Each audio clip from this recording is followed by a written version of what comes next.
What's going on YouTube? It's Pelfrey, and here we are again with the Red Sea Reefer 250. It's pretty dirty. I haven't touched it in a while. The fan's turned on the XR15s because I got the sliders all the way up to give you a white view of the tank. But yeah, I haven't touched the glass in a while.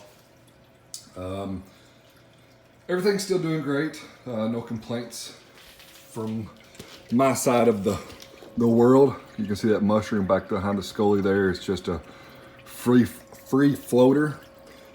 This one attached to that dead bird's nest is doing great. And you know, ironically enough, the mushrooms have done well. Little flame hawk, which is a very cool fish, but you know, it's something that I can't have shrimp anymore. This thing's got, the brain coil's got a little bit of a polyp extension on it. Come down here and look at some A-cans real quick. They're doing pretty good. So I ran an experiment. I overfilled the sump when I did my last water change. And as always, you can see here, the filter pad's dirty, and it's probably been dirty like that for a couple days.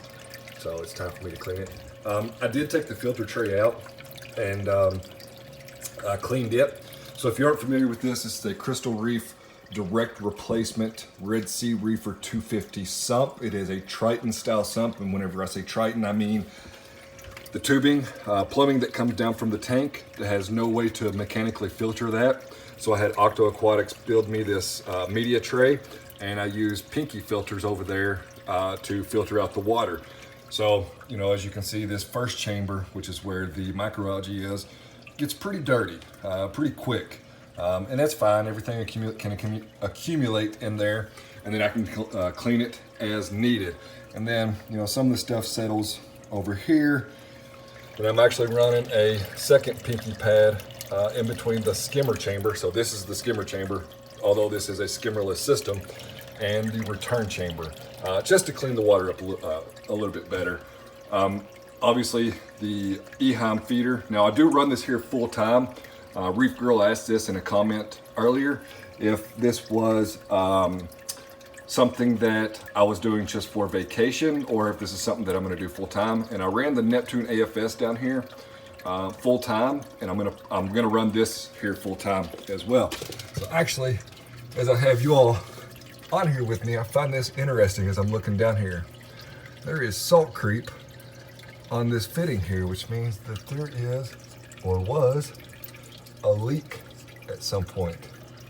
But I see salt creep here, I see salt creep here, which is pretty interesting. So I'm gonna leave it alone.